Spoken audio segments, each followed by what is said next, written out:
Hello, everyone. I'm Carissa Pastic, reference librarian in the Geography and Map Division at the Library of Congress. It's my pleasure to welcome you, those of us in person and online, to Library of Congress for the 2023 Washington Map Society Philip Lee Phillips Society Fall Presentation. Maps and atlases have been an important part of the collections of the Library of Congress since the beginning in 1800. In 1897, the Geography and Map Division, then the Hall of Maps and Charts, was established with a handful of other special collections divisions. Quickly, under Philip Lee Phillips, the first superintendent of the division, it became the largest map collection in the world.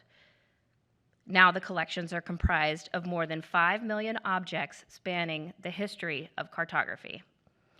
Over the years, Phillips Society members have given maps from their personal collections in addition to contributions totaling more than $1.2 million.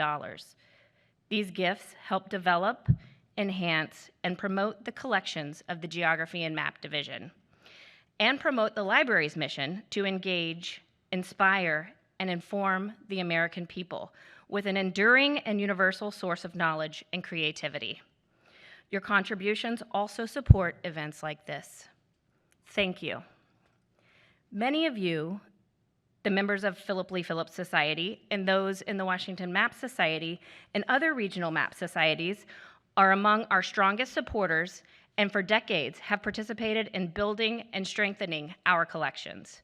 We invite you to use the collections and to reach out to our librarians to ask questions to facilitate your research. You can also apply for a Philip Lee Phillips Society Fellowship to help fund your research project. You can find more information on our website or contact us in the Geography and Map Reading Room. Thank you again for joining us today for John White's 1585 Map of the North Carolina Outer Banks. It's my great pleasure to introduce Jeff Katz, President of the Washington Map Society, who will introduce the program and our speakers. Jeff?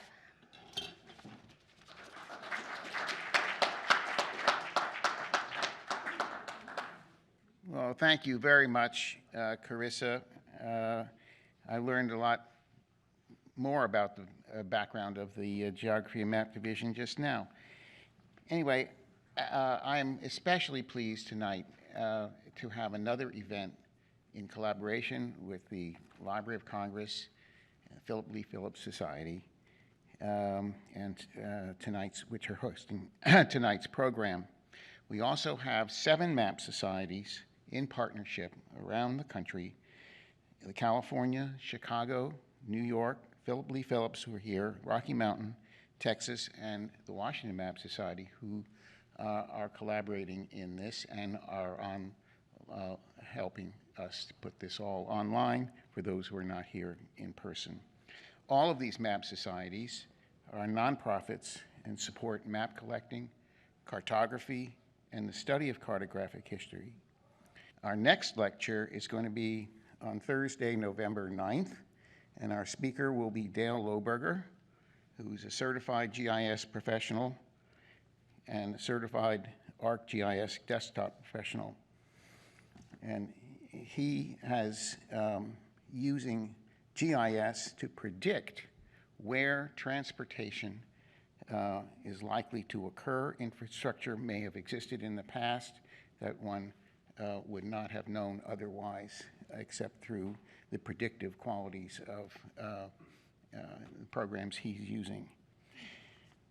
Now it is my pleasure to introduce this evening's speaker, Edward Brent Lane. He has dual appointments as a visiting professor and executive residence at Ohio University, and also as a fellow of Heritage Economics at the University of North Carolina's Global Research Institute.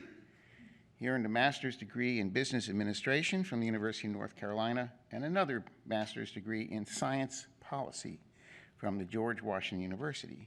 And he tells us that he is neither a cartographer, nor a historian of cartography, nor even a collector of maps, but was drawn into the rabbit hole of early modern cartography by his interest in the roles private enterprise and speculative investment have long played in the history of human exploration. His presentation, and some of you here may have heard his presentation as I did at the MESDA conference in Salem, North Carolina earlier this year.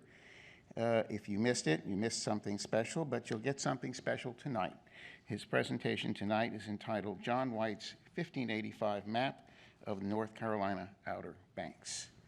Brent will address a few of your questions at the end of his presentation. Thank you very much, and now I turn the program over to Brent.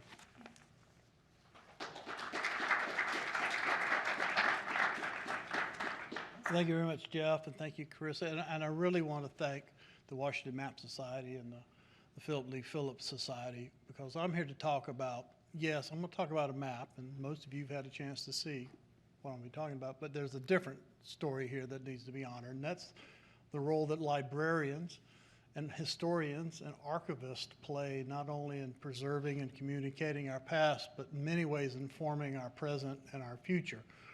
To me, that's been the fascination with history, the resource that it represents to help guide us in the decisions we have to make. My background's at a business school. I started as a geologist, and that's still one of the lenses I see the world through. It happened that I was a geologist in areas of coastal North Carolina, and some of you recognize the map that I passed around is a map of coastal North Carolina. I worked those waters in small boats and wading ashore and taking soil samples, so I became very familiar with that landscape. Many years later, I became familiar with the map I'll be speaking about today. But my background went from geology to venture capital, working with entrepreneurs, so I understand and I see the world to a certain extent through the ambitions of people undertaking interesting and innovative things. So I approach the subject that I'm talking about tonight not as a cartographer or even as a historian, as I admitted in my bio, but through those lenses. And I think we can all appreciate that we all see things through different lenses, and maybe in the process we bring a different perspective in the process. Another thing I'd like to emphasize tonight is how vital the area of history and cartography is with the advent of so many intriguing new opportunities, new technologies. The digitization of archives around the world is exposing wonderful resources to even casual and inept researchers like myself. My research on the subject I'm talking about tonight took place almost entirely over the internet. It wasn't until quite late in the process that I had a chance to physically engage with materials, and that's vitally important too. So I think there's no more interesting field, not only for history and past knowledge, but for application of that knowledge to the issues we're dealing with today than what's being enabled by places like the Library of Congress and cartographic societies like the Washington Map Society. So that's as reasoned as I'm going to be, because now I'm going to talk about a topic that's somewhat unconventional. So having admitted I'm not a map expert, what is it I think I know about? One area of my particular scholarship is on the intersection of private enterprise, I come from an investment and a business school background, and exploration. And I find a number of analogies that help guide what we're doing. For instance, in commercial space, I was a kid of Apollo. Some of us in the room were also kids of Apollo. And now we're seeing a new renaissance in space exploration, in many ways driven by private enterprise. Well, that was also the case for the historic period I'll be speaking about, primarily the 16th century, particularly European history. Tremendous lessons can be learned from that period of exploration for the period we're in now, when we recognize the role that private enterprise and indeed capitalism has in that.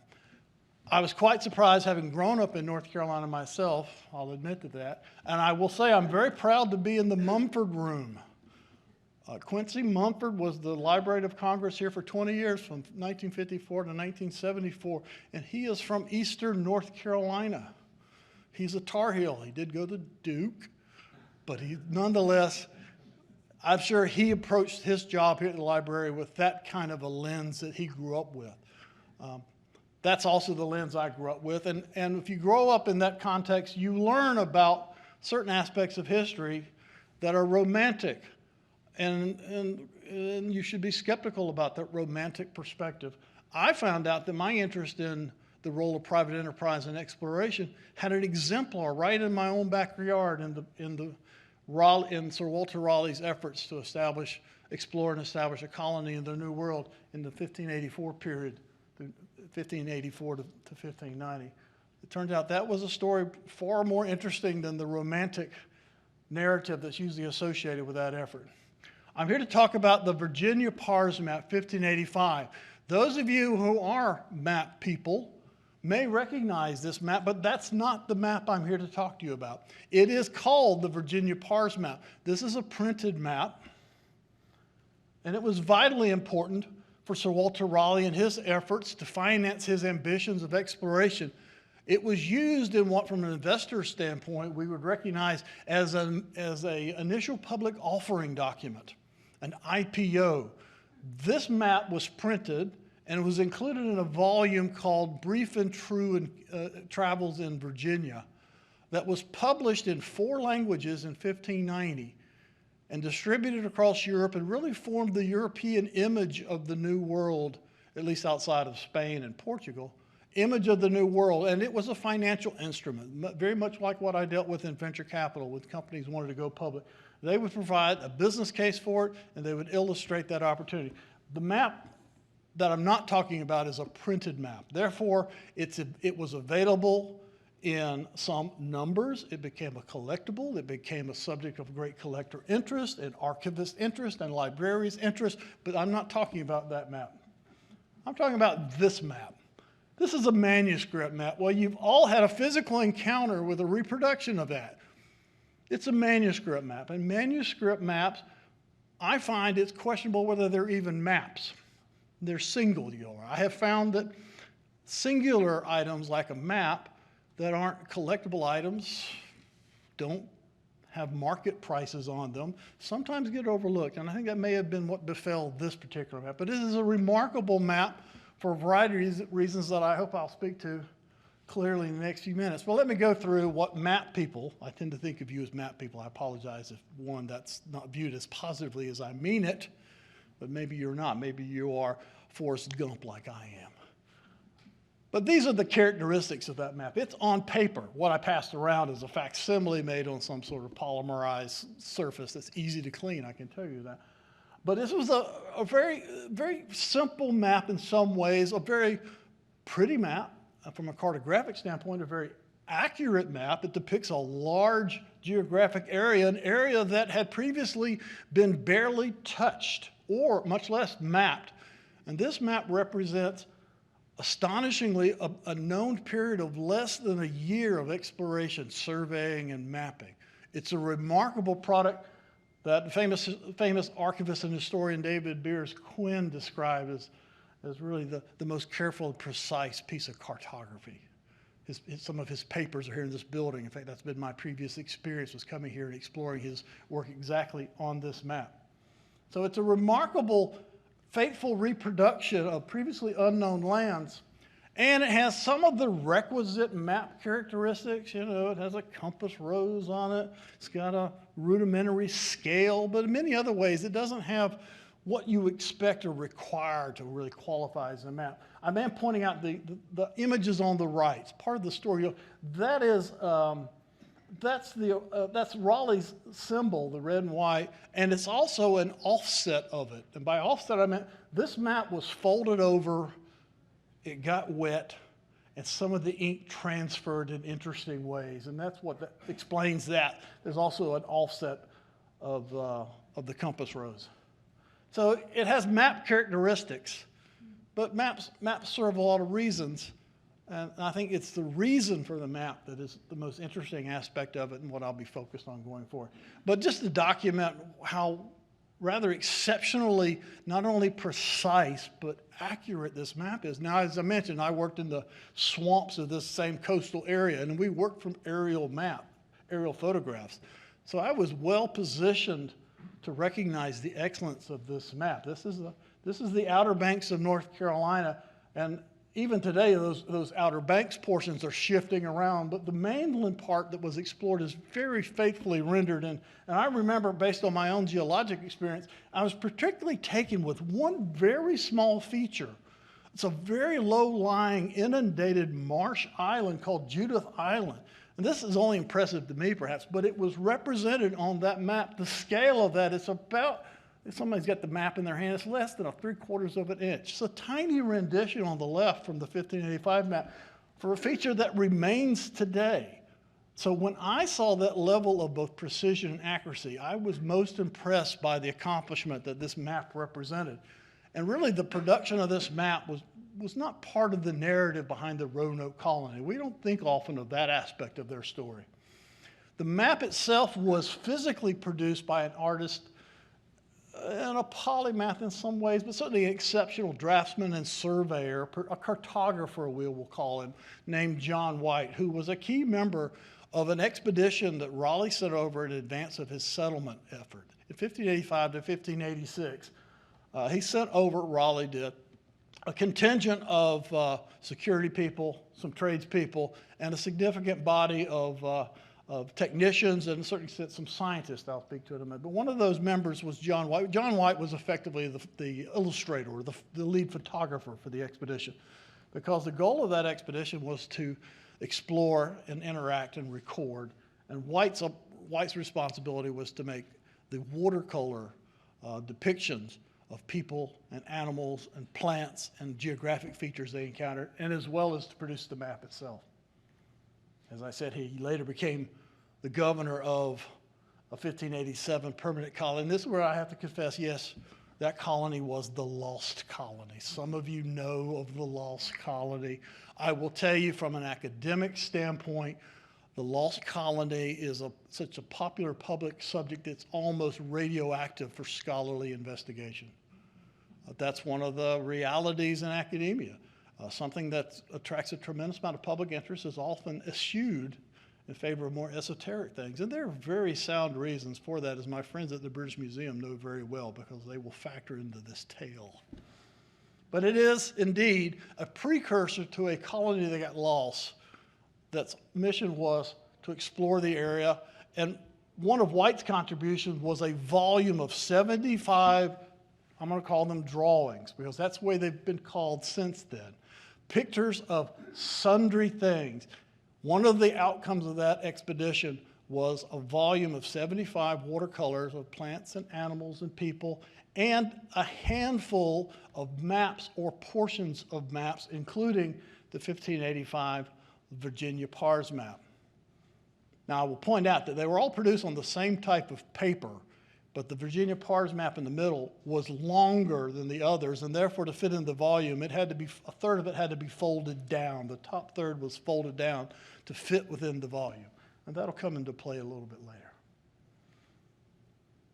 Well, we know some things about the provenance of this book of John White drawings. We know that in 1585 he had produced it.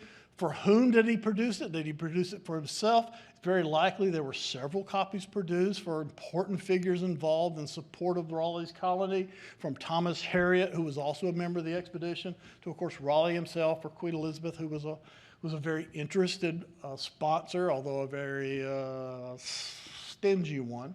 But we do know from 1585 until 1788, it was somewhere, but we don't know where.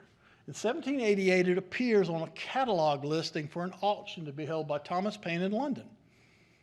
Well, it happened that a correspondent of Lord Charlemont, who was in Dublin, was aware of this forthcoming sale, and he knew that Lord Charlemont had just built a new mansion in Dublin, and he had a new library that he needed to decorate. Well, the correspondent suggested in a letter to Charlemont that he might be interested in these pretty drawings that had been produced by Raleigh. So in 1788, it was purchased at the auction and was sent to Dublin and resided in the library of Lord Charlemont from 1788 to 1865, when his grandson decided to sell some of his collection, and they appeared again on a Sotheby's catalog listing in 1865, and if you've been reading ahead, as I hope you've been doing, calamity ensued. Charlemont had a lot of collections that were being sold, as well as several other estates that were being sold, and they were being stored in a nearby warehouse, and the warehouse burned, and it burned to the ground. And you can imagine that a few days later, the booksellers who had been anticipating and were waiting to purchase some of these things in auction poked around in the ruins, literally walking along in amongst the sodden books, poking around to see what might have survived. Well, the auction house was able to pull together a few more items, and they sold them at a salvage sale. And that volume of books, that volume of pictures, this just speaks to how ephemeral, how fragile our historic legacy is. The happenstance involved for anything to survive to our archives and libraries today is remarkable and terrifying. In this case, this volume of books, partially charred, completely soaked with the water used to extinguish the fire, had sat under the ruins for many days and was picked up by a bookseller named Henry Stevens. Henry Stevens of Vermont, as he always portrayed himself. He had been one of the sellers looking forward to this item coming up on the auction. He rescued it in an odd process. He had it cleaned, he had it rebound, and then returned to Sotheby's for the auction, where he then subsequently outbid Bernard Quaritch, another famous collector in London, to purchase it. Stevens' intent was to sell this to his American buyers, including James Lennox, who some of you may recognize, a famous collector. His holdings become some of the basis for the New York Public Library. But Lennox ultimately refused to purchase for reasons I'll get to in a moment. And instead it was sold to the British Museum, where it has resided since 1866. This very simple little red volume of 75 drawings. While it was in Dublin, there's a few things I found interesting. I was in Dublin looking at the correspondence from Lord Charlemont and found the actual letter that his friend in London had sent along with a clipping from the catalog itself. So that's the literal catalog listing, the physical listing that was sent in the mail, and it was the basis for the purchase. Well, just a few weeks after this sale, Thomas Jefferson, who's traveling to become the ambassador in Paris, stops in London at this bookseller asking, do you have any Americana that you could sell me? John Smith's writings were of particular interest. And certainly this volume would have been of tremendous interest to Jefferson. But we missed him buying that for America by just that much. We missed again after the fire when Henry Stevens of Vermont, who bought this wet, ragged book, tried to sell it to his U.S. collectors, who turned it down. Interestingly, I mentioned the offsets on the map. The pictures themselves, 75 pictures, actually had an interleaving blank page in between them, and the result was some of the ink was transposed into those interleaving pages. Stevens, a clever bookseller, took the individual offsets out and rebounded them into a second book and sold both of those to the British Museum. James Lennox, who had been one of Stevens's greatest customers and an avid collector of the Debray engraving of Americana. Some of you may be familiar with that series, which includes wood carving depictions of some of the very pictures that John White had painted the originals for. He was an avid collector of those, but he turned down the purchase opportunity of the original John White drawings because once hearing they had been damaged, he thought they might not be pretty enough, suitable enough for his collection. We missed again by that much. He was so vehement about it when he received the letter from Stevens on approval. He scratched through it. 2 or 3 places in his letters, he scratched through rather violently. I don't want this. This is imperfect. So it's been in the British Museum since 1866. It was installed in the printings and drawings room. It was not cataloged as a map because it was simply one of 2 or 3 maps in a collection of 70-some other drawings. It was a volume of drawings, of watercolors that contained a map. So it was shelved in the Grenville Library at the British Museum in the printing and drawing collection, and which is where it still is today. And that perhaps is conspicuous. Now, this volume has not been neglected or unknown. And even the map I'm speaking about is not unknown, but I will say it may have been overlooked. The drawings have been exhibited several times internationally. They have come here. They have come to North Carolina. They have been in New York. So they have been exhibited. British Museum's done a nice job of showing the world John White's drawings. And there have been some publications, in fact, of the map itself that I'm speaking about. But in general, the focus has always been on the drawings. And the drawings are compelling and beautiful depictions. They are ethnographic studies. They are zoological studies. They are well worth honoring for the information they contain. But the map has really never attracted much attention. And that may explain why it's been missing missing in action. It's been missing in atlases. Other than Cummings' collection of maps of the Southeast, it's not in any of what I have been told of the definitive collections of American maps. It's not in there. There's very good reasons for that. Again, it's a manuscript map. They tend to not be what we include in these collections. There are some in those, but it's just general, it's been absent. And there's, I'm sure, very good reasons for that. But in truth, I shouldn't be the one talking about this map to this group. If my presence here is a certain amount, sign of the failure of our attention to maps like this. Some of it's perfectly reasonable, though. As I say here, when it was depicted, it wasn't remarkable in those depictions, simply because it was typically small. You've seen the physical size of it. I will tell you that having been someone who explored cartographic materials virtually, that's a boon, and it's also a tremendous risk, because I can enlarge everything tremendously. We can get these very disproportionate images in our heads of these items. That's why I wanted you to see the physical form of this map. But generally, when it's been depicted, it's been small, it's been monochrome, and even somewhat painfully, ironically, it's been across pages, and therefore it's been in the gutter. The fold of the book often obscures some key portions of the map. The result is the map has been, I say, unknown, renowned, obscure, and famous all at the same time. It sat within the British Museum. They very conscientiously exhibited it. They made it available occasionally for publication. But I'm also going to tell you, in the last decade, it's the most famous map in the world, depending on your metric. It's the most famous map in the world. Not in distinguished scholarly articles. There is no treatise. There is no scholarly article about, there are no cartographic studies of John White's maps, including the Virginia Pars map. It has been completely overlooked by scholars. It has drawn tremendous public attention. 70 million views of this map in the last decade. So, if we want to judge fame by how many people have seen this map, how many people have read accounts of any map, this is a remarkably famous map. And you might very well wonder why. Well, the picture on this, in terms of attention, really shifted thanks to the British Museum. My colleagues at the British Museum, who were not my colleagues at the time, but became wonderful, good colleagues, mounted another exhibit, the most recent one, of John White's drawings. Again, this collection is at the British Museum. They exhibited at the British Museum. They exhibited in various places in the U.S. all of John White's drawings, including, really for the first time, the Virginia Pars map. And I also will point out that image on the right, this is how you encounter that map and the other John White drawings and much of the British Museum collection now digitally. Go onto their site, search their collection. You will see their images. You can download their images for study. This is what has opened up your field of cartography to all sorts of innovative inquiries. It's a wonderful development. You have a fascinating field, but this is how it appears when you download it.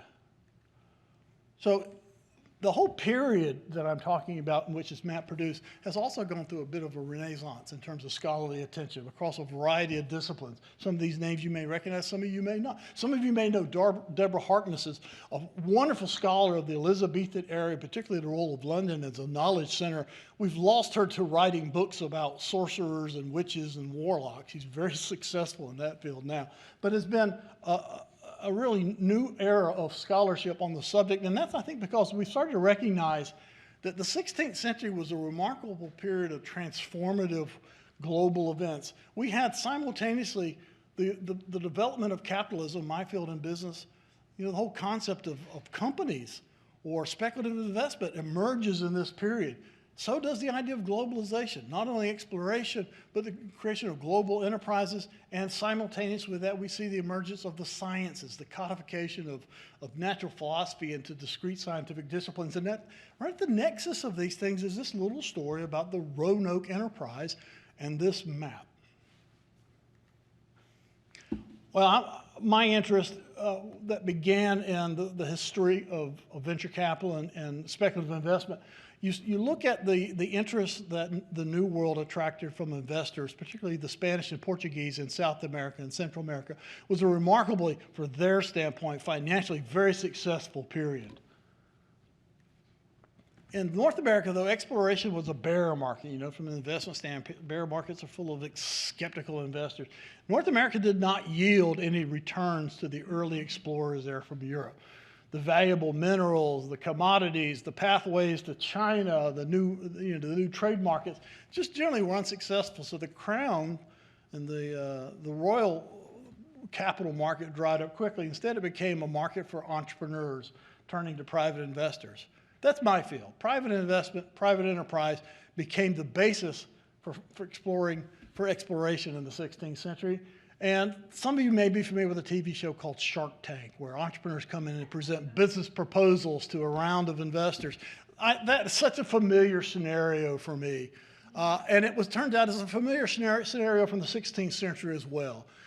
The names we think of from the 16th century period of exploration, the Drakes and the Raleighs and the Gilberts, they all, once the crown wouldn't fund them, had to turn to skeptical private investors, people who'd made money in textiles. They had to go in there and advance their proposals to these very skeptical and rightfully so skeptical investors. Raleigh's approach to that was he was going to blind them with science. There had been many very expensive and failed expeditions preceding Raleigh with just a handful of years in advance of his proposition for Roanoke. And he found that he had a very competitive marketplace. There was a lot of money being made in piracy at the time, called privateering if you got a government license to do it. But in the market that he was working in, funding nautical and maritime expeditions and explorations, he had a very difficult time competing with the concept of settling in the New World against the idea of robbing the Spanish and the Portuguese. He tried to bend people's perceptions of the risk involved and the reward by telling them that his expedition, rather than failing to find the resources of the New World or perhaps bringing back worthless things from the New World, was going to succeed because he was going to use the new field. If any historians of science in here are here, I apologize. He was going to use the new capability of science. He was going to project scientists into the unknown rather than bring the unknown back to be examined in Europe. So the Roanoke colony, that lost colony is a story that really obscures a more profound story. The Roanoke expedition was at least the 1585 one that produced the map in question, was a team of technical and scientific specialists across a broad range. Their objectives in the New World was not as simple as trying to find gold or precious metals. It was far more pragmatic, because that strategy had failed and disappointed investors before. Instead, they were looking for knowledge. They sent a scientific team forward across a variety of disciplines. They had a very intense scientific program ranging from astronomical observations. Since at that time we were trying to determine longitude by watching the eclipse of the sun to time things so we could establish longitude, across a whole range of objectives. And one of those last objectives was, of course, Raleigh's intent to create a permanent settlement in the New World for England, and it was to be named modestly the city of Raleigh. So at this long list of scientific objectives was identifying a site for the new capital. This period, which has a lot of public and historic interest, from an archaeological standpoint, because that's the folks I've been working with primarily, the only thing that's really been found from the 16th century in North America, outside of a few things in the Quebec area, is a scientific workshop on Roanoke Island. The very place where the colony was lost is the site of a scientific workshop. So the work that was being performed by Raleigh's first colony is in evidence from an archaeological standpoint there. Raleigh also used cartography to overcome those skeptical Shark Tank people. How do you use archaeology? What is or cartography, I should be saying. How do you use cartography? Raleigh used it as a strategy to overcome the skepticism and to prove what he had been doing, as I say, promotion, validation, and verification. He used it as one of the primary sources of intellectual property. In technology investment, generally we're after creating new technologies that can be proprietary. In this case, the cartographic results from this exploration were a vital part of the capital return on investment, the intellectual property that Raleigh was seeking to achieve. And just to give you an example of success, the simple map on the left is really the level of knowledge available prior to 1585. 1585, and afterwards we have the middle, the map that you've seen, the Virginia Pars. And as we say, the correspondence with a modern aerial photograph, I think speaks to the competence and really the brilliance of that achievement. So, given the skepticism that investors had about finding precious metals, cartography became the precious metal. What they were going to bring back from the New World, and these were a few examples of the maps that were drawn that John White drew that led up to the Virginia Pars map. They really were the valuable outcome that Raleigh was showing to his investors. Now, in investment, before we take a company public, which means that anyone in this room might be able to buy stock on the stock exchange, you have investment that's available only to a few influential high net worth investors. This is called a private placement. Raleigh produced, after the 1585-86 expedition, a prospectus for a small group of investors. And it was printed in a very limited number of pamphlets. It was about this size. This is a reproduction of it.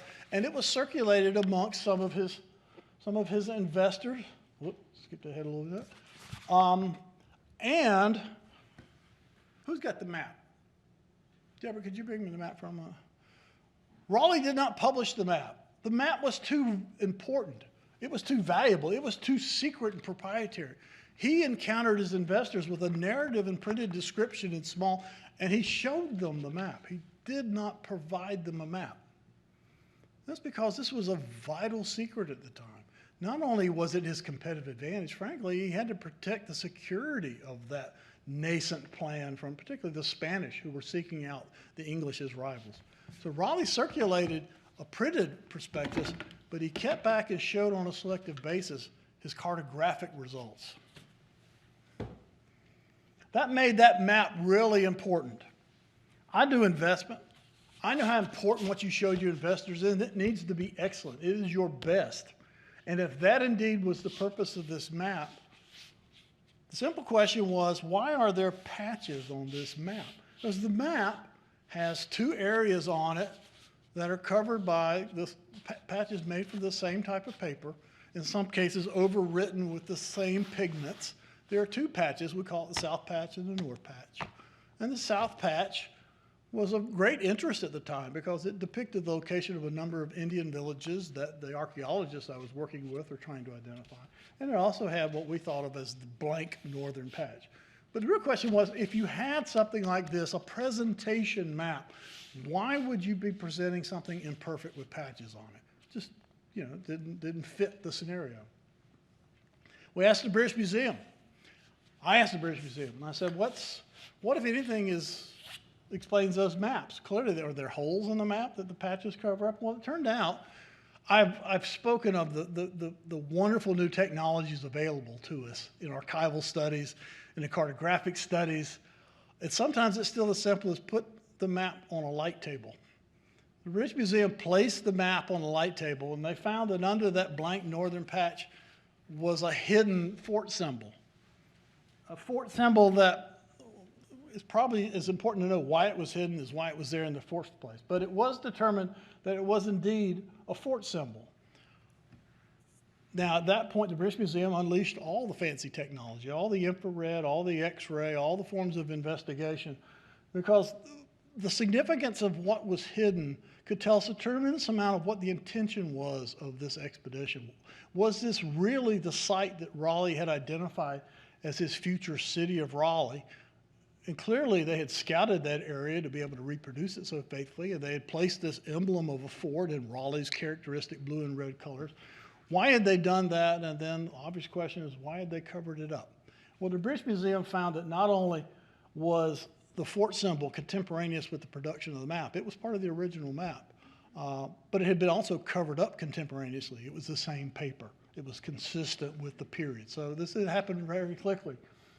But even more perplexingly, they discovered that on top of that blank patch, something had been very faintly, and they struggled for the verb. It wasn't drawn. There are no pigments there. Perhaps it was painted, but again, there's no pigments, there's no impressions in it. But there was a distinct and very faint image on top of the patch. Underneath was a fort. On top was a symbol for what's recognized in cartography as a walled city. That's the image on the bottom right. Very faint, even in the reduction. That's the X-ray photography. And they determined that perhaps that indeed represented Raleigh's intention for the city of Raleigh. And I mentioned that they got involved early, they've been tremendous help. But at the same time, they were somewhat rueful. First of all, they had just mounted this exposition that traveled the U.S. and parts of Europe about John White's drawing, and yet we had brought it up again. What they determined was that what had been on top of this patch since a few days, perhaps after the map's original creation, was a walled city drawn in process of elimination, best explained as invisible ink. Now, the British Museum is a fantastic place, wonderful people, but even they start to draw the line when you start talking about invisible ink. It's a bit dramatic. That, frankly, is when my hard work began. I had to try to understand, why would there be invisible ink? Well, it turns out that one of the main promoters of this Roanoke expedition was the Secretary of State to Queen Elizabeth, Francis Walsingham. He was also her spy master. He maintained a network of spies across England and Europe, and he was also a cryptographer. He had innovated a number of ways of secret communication, and the use of invisible ink was a routine part of his communication techniques, to the point where if you see a document associated with him from the 16th century, you can almost expect to find invisible ink on it. So the tentative conclusion by the British Museum that this image on top had been drawn in invisible ink of some form, I think became entirely reasonable. However, reluctantly they arrived at it. Well, this is when this map became famous. Is it famed for the right reasons? I don't know, but it became famous, and it became famous in very legitimate outlets. I'm trying to bring it the National Geographic in that context.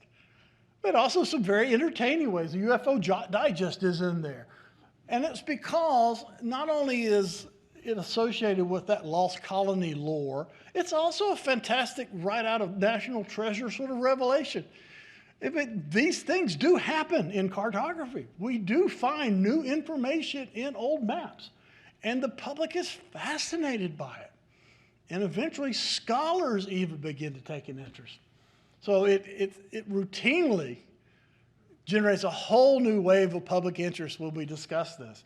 Because it is frankly, it's a fascinating story to have been a part of and to watch the wonderful people I've come to know in the process. The great news, though, is my greatest concern was that this thing on the map was going to be a red herring, another term we use in investment. It was going to mislead the archaeological work that had been ongoing. Archaeologists, I think at their heart, I studied archaeology, it appealed to me, are 8-year-olds who like finding things in the dirt. And if you've seen 8-year-olds play soccer, you also know everybody runs to where the ball is. When this thing appeared on the map, the archaeological work that had been taking place across the coast of North Carolina all ran to where the X on the map appeared.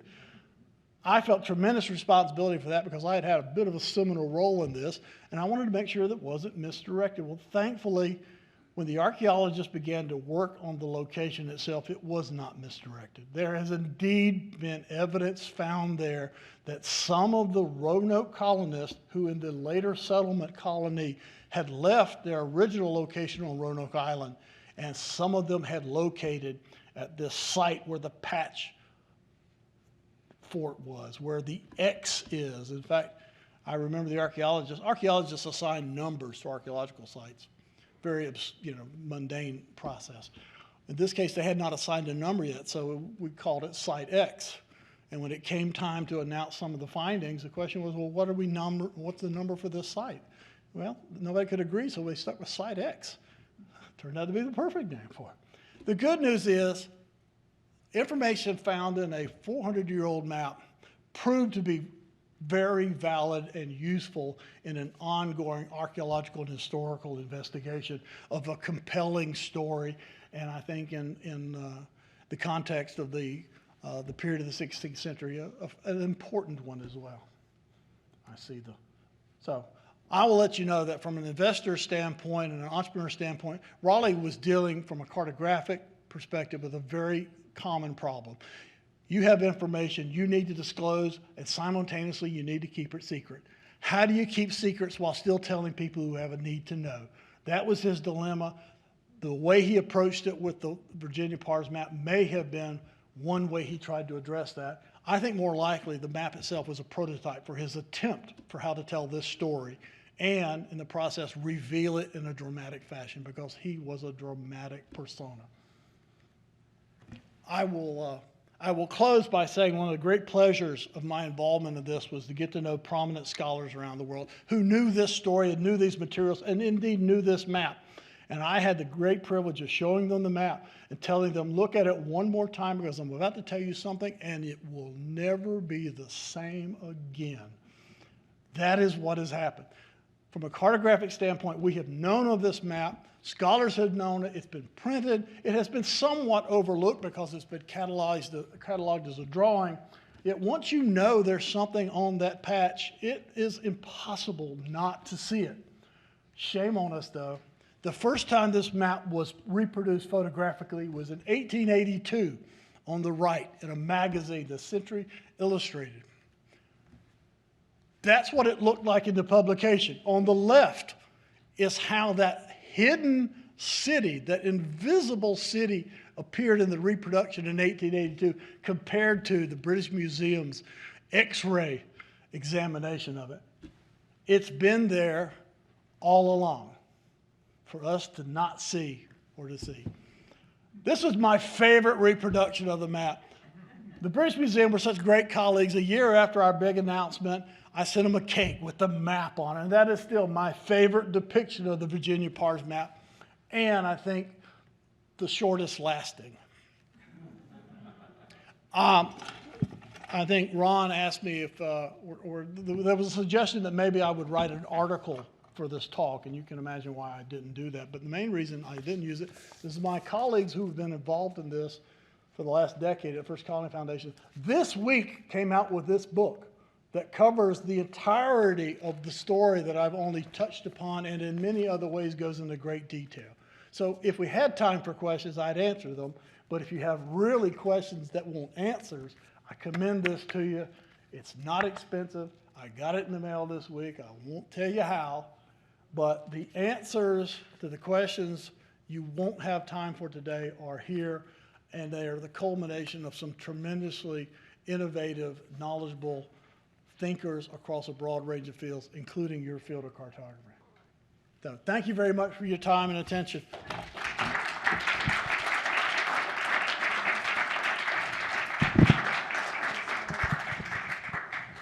Well, thank you, Brent. That was the best book pitch I've ever heard.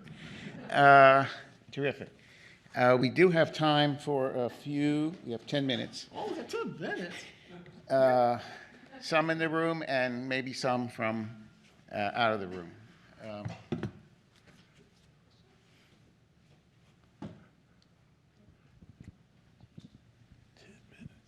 Hi, that was excellent. How large was the actual map that he brought around to investors? You've held it unless you got here late. I want to make one more point about that. I encountered this map digitally, and I did spend a lot of time, as a lot of my graduate students do now, working only with digital materials. Why go to the library? Why bother? So I was able to obsess over every pixel on this thing and exaggerate the potential significance of every detail. And I encountered it as the physical original. I realized it was basically a placemat size. It really helped me scale down some of the exaggerated significance that one could attribute to it if you don't have the physical encounter. So people need to physically encounter things, but if they can find them initially digitally, that's a tremendous advantage. The physical encounters, I think, are irreplaceable, and therefore the role of libraries is irreplaceable.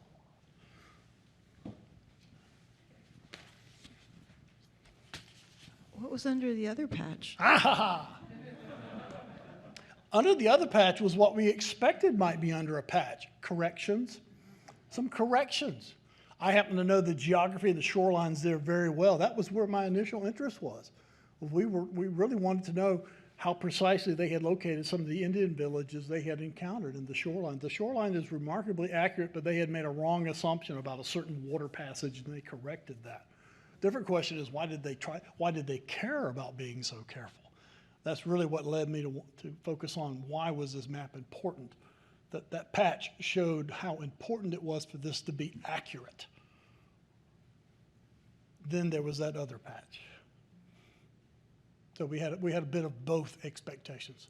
Yes, sir. The question of the gaps or the passages between the various Outer Banks islands, I know they shifted from time to time in 4 or 5 centuries over hurricanes and other reasons. Has that been documented or compared to that map as to where these gaps are, say, between Hatteras and Ocracoke Island? You're referring to what has been the bane of North Carolina throughout its economic history. Those are the inlets. North Carolina has this wonderful shoreline, but very poor inlets. The result was shipping could not take place very readily, and in fact, every expedition that Raleigh sent lost a ship trying to pass through these very turbulent inlets that shifted dramatically over time. Archaeologically, they shift up and down this narrow band of sand. Essentially, they churn up everything. So the archaeological evidence tends to get lost as well. But those inlets shifting, they would shift on almost a weekly basis. So what got captured in this single summer of 1585 changed dramatically since then. But they've maintained a fairly consistent outline. What has been maintained with tremendous fidelity are the inland portions. And in fact, the inland portions from 400 years ago have helped us have a greater understanding of the level of sea level rise and inundation that's taken place. But there are points that are well known on the Inner Banks area to fishermen and watermen who can recognize them very readily from the 1585 map.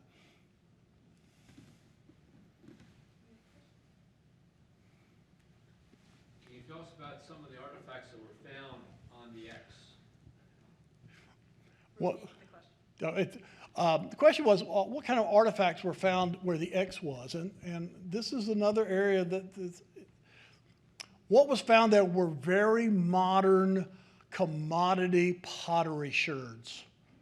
What they found there were not items that you would have used to trade that might have been decorative or ornamental or simply pretty. They were the most mundane day-to-day wear that was made in England at the time. It was the standard issue, which turns out to be very significant in interpreting the site. That tells you that that was unlikely to be there because of trade that was being conducted with the natives. It was much better explained by the presence of the settlers themselves who had brought their common earthenware with them. So often what you find in an archaeological site is not nearly as important as what you don't find.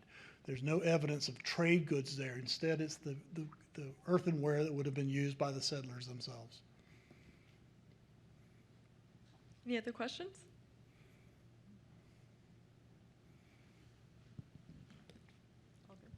Question from the ethereal web? I'll ask a question you didn't ask. What happened to the lost colony? I find that question comes no matter what the subject matter. If I'm talking about early Elizabethan financing of capital enterprises, somebody's going to ask from their European university what happened to the lost colonies. Probably the most important result of this research was that 1,000 acres of land that contains Site X and also contains a number of very early colonial era settlements and as well as the native villages there has now been preserved as a state reserve. This was private land. This was land that was going to be redeveloped as a marina until 2008 with the crash caused that to end. Because otherwise we would have lost this whole story. So 1,000 acres of this land's been preserved there as a result. And I consider that probably the most significant outcome of this whole tale. But that still doesn't tell us what happened to the lost colony. I'm glad you asked that question. Here's what happened to the lost colonies. And it's hardly surprising at all, speed up. They intermarried with their Native American allies. Some of them would have been lost to starvation. Some of them would have been killed by some antagonistic relationships they had. But they were, in general, taken in by probably several of the Native American villages represented different tribal groups. And they remained there until the Jamestown colonists in 1607 were sent over partly with the mission to find these survivors.